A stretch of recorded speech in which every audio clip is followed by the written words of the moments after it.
Tentu hati di sini bukan sesuatu yang kita kaitkan dengan organ tubuh secara umum kita pahami, tetapi hati yang disandarkan kepada sesuatu yang bersifat perasaan atau sesuatu yang abstrak adanya. Karena kalau bicara tentang hati, Rasulullah mengingatkan kita bahwa hati ini kontrol kita, kontrol bagi setiap manusia. Ketika hatinya baik, maka semuanya akan menjadi baik. Ketika hatinya buruk, maka semuanya juga akan menjadi buruk. Ketika hatinya tidak benar, semuanya juga akan menjadi tidak benar. Oleh karena itu, hadirin yang dirahmati Allah Subhanahu wa taala, hati juga kalau kita klasifikasikan paling tidak terbagi menjadi ada hati yang berpenyakit atau hati yang kotor. Hati yang punya penyakit itu hati yang selalu diliputi kedengkian, hati yang selalu diliputi dengan ketidaksenangan ketika orang lain, saudaranya, temannya mendapatkan nikmat dari Allah, dia sementara dia tidak mendapatkan nikmat. Kemudian hati yang riya, hati yang suka memamerkan apa yang dia miliki, padahal dia tidak menyadari nikmat yang diberikan Allah Subhanahu wa taala itu nantinya akan diminta jawaban di hadapan Allah. Itu hati yang kotor. Hadirin jamaah Jumat yang dimuliakan Allah. Kemudian ada lagi hati yang gelap. Hati yang gelap ini mungkin tidak jauh beda dengan hati yang kotor. Tapi kalau hati yang gelap ini mungkin lebih banyak meninggalkan apa yang Allah perintahkan. Allah perintahkan sholat, dia mengabaikan. Allah perintahkan baca Quran, dia tidak pernah baca Quran. Atau ketika diajak untuk mendekatkan diri kepada Allah, ketika Allah memanggil dengan panggilan azan, hatinya tidak pernah terpakai. Itu mungkin salah satu yang disebut dengan hati yang gelap. Kemudian ada lagi hati yang mati. Kalau hati yang mati ini mungkin tidak terketik sama sekali. Sekalipun itu kebenaran, dia menolak untuk mendapatkan untuk mengikuti kebenaran. Itu hati yang mati. Sementara berikutnya, hadirin jamaah Jumat yang dimuliakan Allah Subhanahu wa taala, ada hati yang hidup. Hati yang hidup inilah yang menjadi yang harus kita raih sebagai bagian dari orang yang beriman. Hati yang senantiasa ingat kepada Allah. Seperti di awal saya katakan tadi, gambaran dari orang-orang bertakwa itu mengerjakan apa yang Allah perintahkan dan meninggalkan dari segala larangan yang dilarang oleh Allah Subhanahu wa taala. Hadirin jamaah Jumat yang dirahmati Allah Subhanahu wa taala. Kemudian lantas pada kesempatan hari ini khotib paling tidak memberikan ada dua poin penting yang menjadi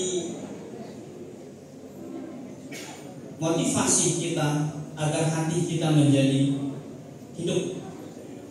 Yang pertama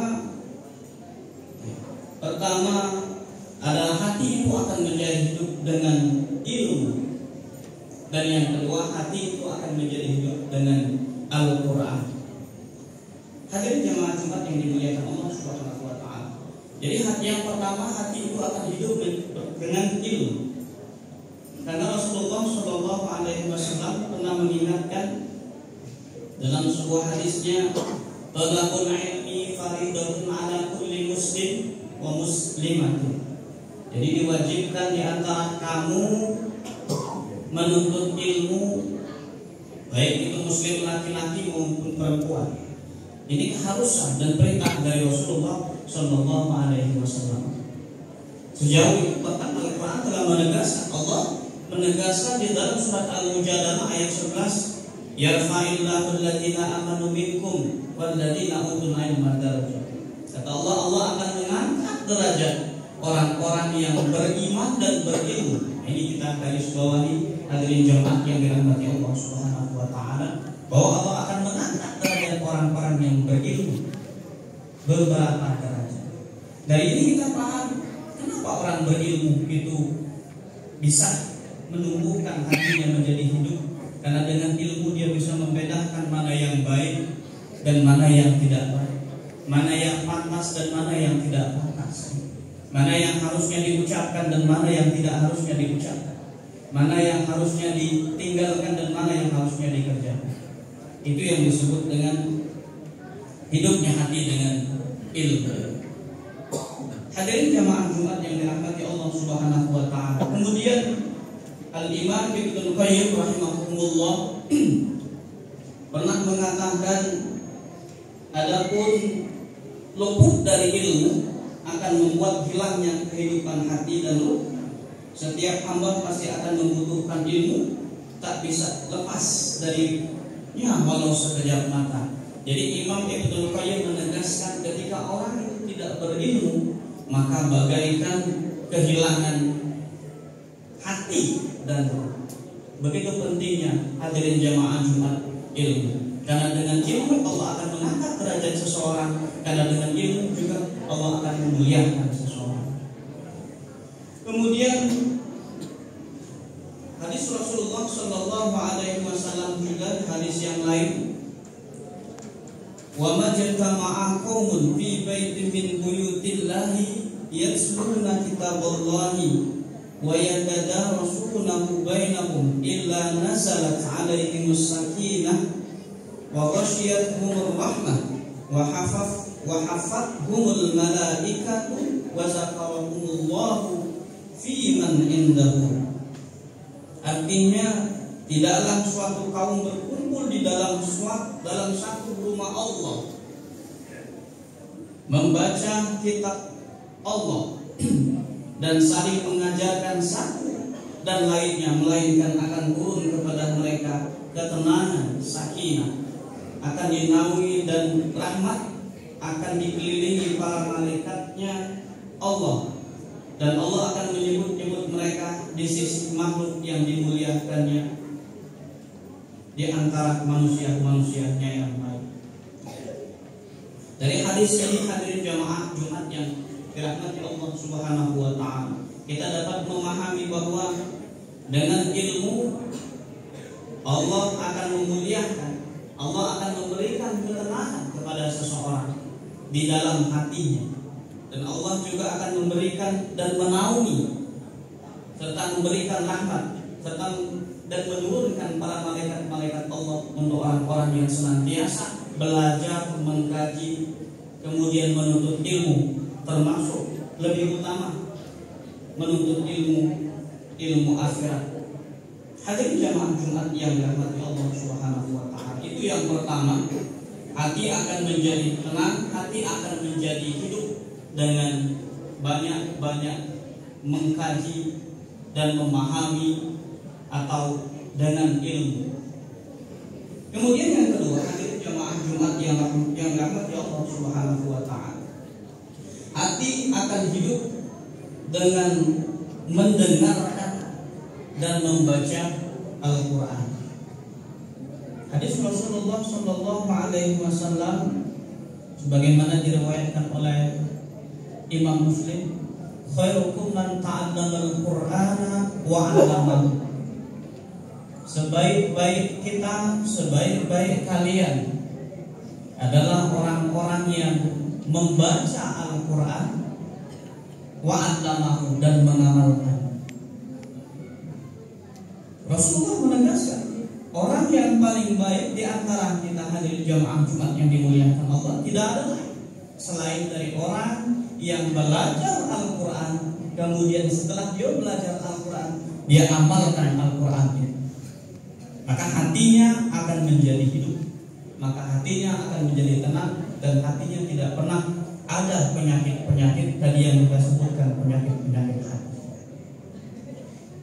Kemudian hal ini juga Allah tegaskan, Allah contohkan, sebagaimana Allah mencontohkan sekelompok jin yang mendapatkan hidayah dan ketenangan karena mendengar Al-Quran. Sebagaimana Allah terangkan di dalam surat Al-Ahqaf ayat 29 sampai ayat 30. Yang artinya, dan ingat ketika kami hadapkan serombongan jin kepadamu dan mendengarkan Al-Quran, maka tatkala mereka menghadiri pembacaannya, lalu mereka berkata, diamlah kamu untuk mendengarkannya. Ketika pembacaan telah selesai, mereka kembali kepada kaumnya untuk memberi peringatan.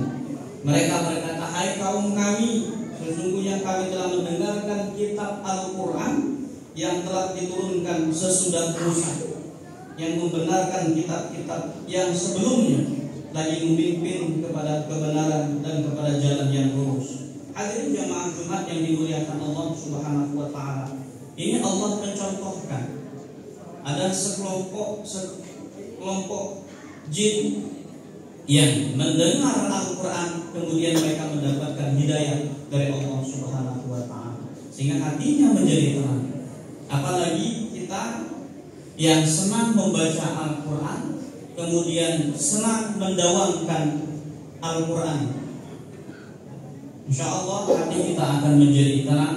Insya Allah terhindar dari penyakit-penyakit hati, penyakit-penyakit yang iri, dengki, dan sebagainya.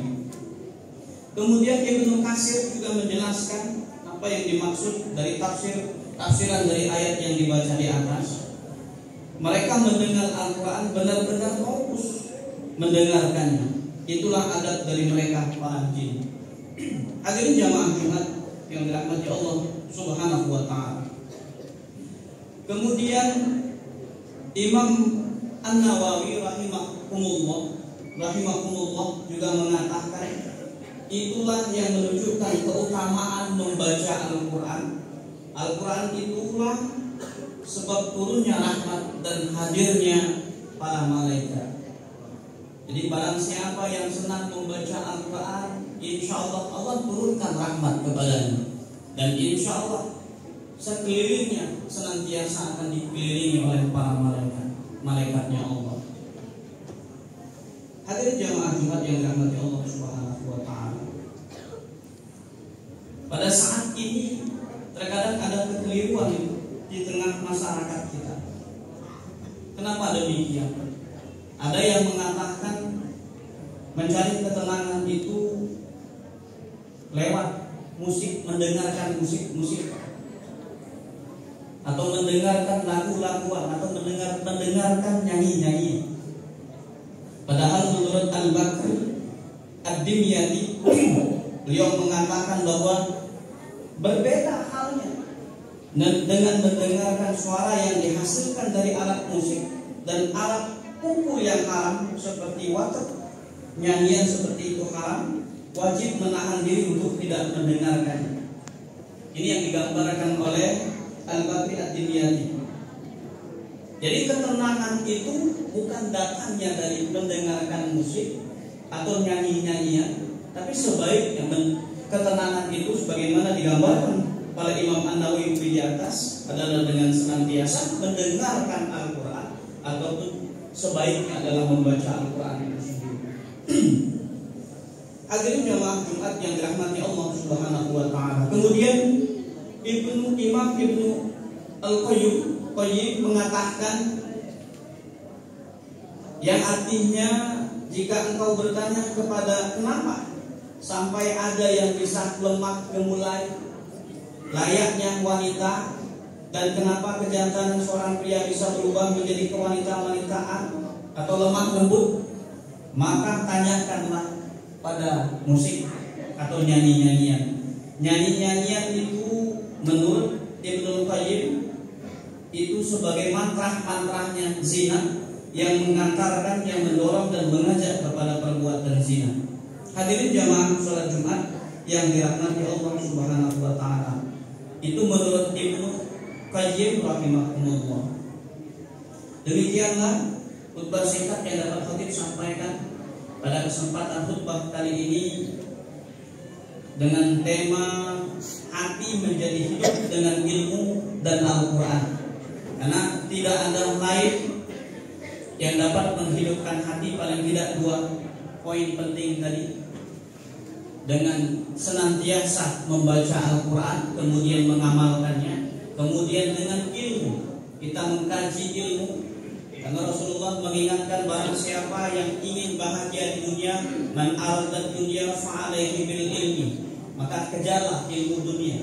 Wa man arada al-akhirah fa'alaihi bil ilmi, barang siapa yang mengejar ingin kebahagiaan di akhirat, maka dengan ilmu.